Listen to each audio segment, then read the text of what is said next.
Eu vou falar um pouco sobre o início do capitalismo. E para começar, eu tenho que citar um termo de Karl Marx, que é a acumulação primitiva, que é um conceito criado para descrever a gênese da histórica do capitalismo, ou seja, sobre a história de como foi o capitalismo. E nisso, a origem do modo de produção capitalista não está ligado a uma pura e simples racionalização da divisão do trabalho social, mas sim a um processo violento de expropriação da produção familiar, artesanal, camponesa e corporativa, que separou o produtor direito dos seus meios de produção e formou enormes massas de indigentes e desocupados. E agora eu vou falar um pouco sobre o começo do capitalismo. E nessa jornada histórica, o primeiro passo do capitalismo foi a sua transição do feudalismo para o capitalismo, que começou no período da Baixa Idade Média, especificamente a partir do século XIV, e entretanto a expressão transição supõe um processo de continuidade progressiva, como se não houvesse nesse período processos complexos de avanço e retrocesso econômico, tanto no campo quanto na cidade medieval. Mesmo as cidades feudais, sendo pequenas e às vezes com um péssimo caráter urbano, ela pode ser destacada pelo papel religioso, por mais que tendo pouco político. Estava sem dúvida inserida na economia feudal e, em simultâneo, lutando contra ela. Para distinguirmos a magnitude do processo de urbanização a partir do desenvolvimento do capitalismo, tanto no que se refere à sua intensidade quanto ao caráter mais amplo e diversificado da cidade, temos que saber o que foi falado anteriormente. Com o tempo, as transformações que aconteceram na história permitiu a estruturação de modo de produção capitalista. Também teve consequências contundentes do próprio processo de urbanização. E a partir do capitalismo, as cidades ganharam um espaço tão importante e uma urbanização, um processo tão expressivo e extenso ao nível mundial. São considerados como urbanos os aglomerados, como as cidades episcopais e burgos, que existiam durante o predomínio feudal na Europa. Tendo como ponto de vista a economia e política, não se pode considerá-las aglomerados urbanos porque não se distinguiam do campo, como as cidades antigas, fornecedoras de serviços políticos e religiosos reais ou imaginários, em troca do excedente familiar produzido pelo campo, mas se constituíam acessórios da economia feudal.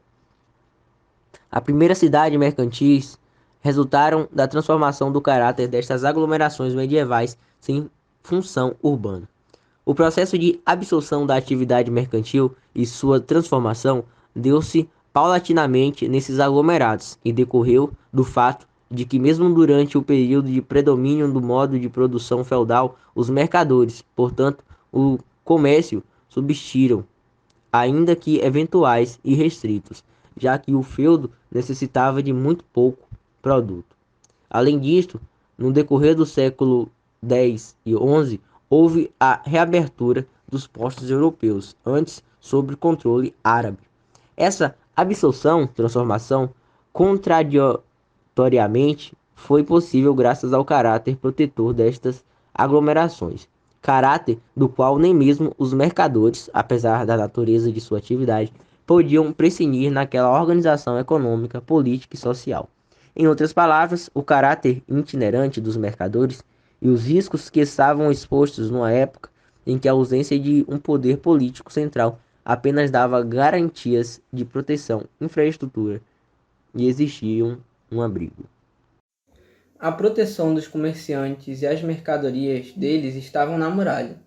Os mercadores buscavam os burgos localizados ao longo dos caminhos e dos rios, desde a segunda metade do século X. O reatamento com o comércio do Oriente reforçou o fluxo comercial, e a procura de proteção por parte dos mercadores tornou-se tão frequente que logo algumas dessas aglomerações muradas não puderam mais contê-los, gerando uma ocupação extramuros. Assim, podemos dizer que o renascimento urbano, que marca o último período da Idade Média, teve base territorial no próprio aglomerado medieval, que não possuía caráter urbano. Não foi somente a partir da transformação do caráter dos aglomerados feudais que a urbanização é retomada, pois também há registros de reconstrução de cidades nos sítios urbanos de alguns aglomerados romanos. Além disso, Já no século XII, cidades novas foram fundadas em lugares que nunca foram ocupadas, permitindo que ocorressem estabelecimentos de muitas cidades na Europa Central e Oriental. Desta forma, por volta de 1400, as terras habitadas da Europa Central e Ocidental achavam-se marcadas por uma malha relativamente densa de cidades, cuja base econômica era o comércio e o artesanato. Essas cidades eram caracterizadas por instituições que davam proteção legal aos direitos dos cidadãos, concedendo-os a função de pequenos núcleos administrativos. Benévolo ressalta que, para compreender a cidade antiga, é suficiente uma descrição completa de poucas cidades dominantes, Atenas, Roma, Constantinopla. Ao contrário, na Idade Média não existia nenhuma supercidade, mas um número grande de cidades médias, entre as quais uma dúzia nos séculos 13 e 14 alcançam cerca do mesmo tamanho, dos 300 aos 600 hectares de superfície e dos 50.000 a 150.000 habitantes. Temos então como conclusão que predominantemente a urbanização do fim do período feudal foi marcada pelo grande aumento do número de cidades. Muitas delas atingiram proporções significativas para a época, sobretudo na Itália e na Holanda, onde a atividade comercial já era maior alguns séculos antes. Se analisarmos um mapa antigo da Europa e localizarmos algumas cidades dentre as mais importantes da última fase do período medieval, como por exemplo a cidade de Milão, é possível observar o estágio de crescimento e complexidade de estruturação urbana que as cidades europeias atingiram com o renascimento comercial. Observa-se que a cidade mantinha um plano medieval, típico estruturado ainda na fase de predomínio do modo de produção feudal, de que os muros e as portas são testemunhos. Contudo, podemos notar que houve um adensamento de ruas e construções, sobretudo na parte central, e que a cidade já cresceu além dos muros. Este processo de retomada da urbanização e renascimento das cidades foi possível graças à reativação do comércio enquanto atividade econômica urbana, porque conforme se desenvolvia, esse comércio foi criando as condições necessárias para a estruturação do modo de produção capitalista e, como consequência, a destruição dos pilares da economia feudal. Para Maurice Topin, o desenvolvimento do capitalismo se deu por alterações através da história de forma gradual.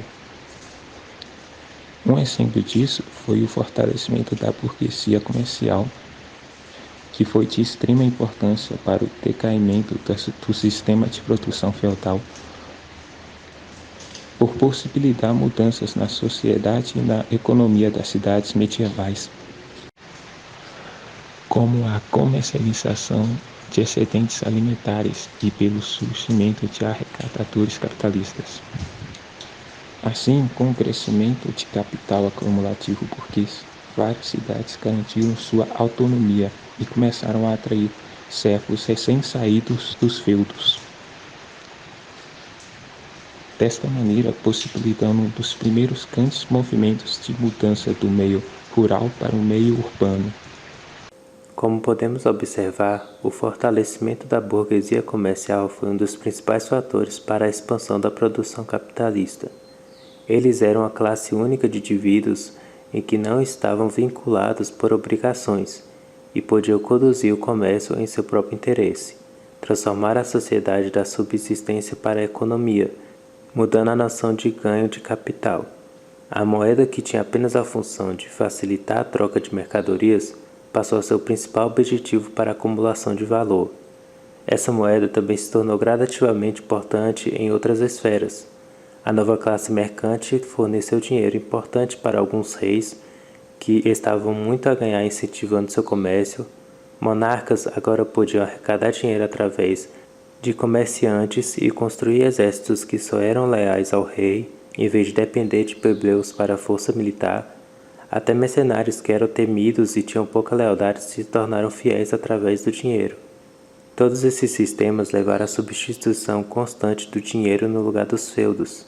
Posteriormente, a própria terra foi alugada em troca dessas moedas, demonstrando como ele se tornava um novo símbolo de poder. Algumas mudanças nas esferas social, cultural econômica e política marcaram uma nova etapa na Europa. Eles levaram à crise de um sistema feudal baseado na agricultura e uma economia autossuficiente ao pré-capitalismo após a Primeira Cruzada. Espaços fora do domínio feudal, espaço onde aos poucos iam se estabelecendo princípios e direitos que davam sustentação à ação capitalista e, portanto, ao exercício da cidadania. A produção é distribuída através de relações de troca de produtos. O trabalho remunerado ainda não havia se estabelecido. Os produtos são o resultado do trabalho, não a venda do trabalho. Os artesãos possuem artesanato, ferramentas e matérias-primas. Mas durante esse período, uma nova prática de negócio surgiu. A maior parte dos lucros estava nas mãos dos comerciantes e intermediários, e não de produtores reais, o que é chamado de estágio primitivo de acumulação de capital. Após essa fase inicial, o sistema capitalista esclareceu os papéis dos proprietários dos meios de produção e dos trabalhadores que vendiam o trabalho. Outra característica fundamental do capitalismo é a incessante busca pelo aumento da produção.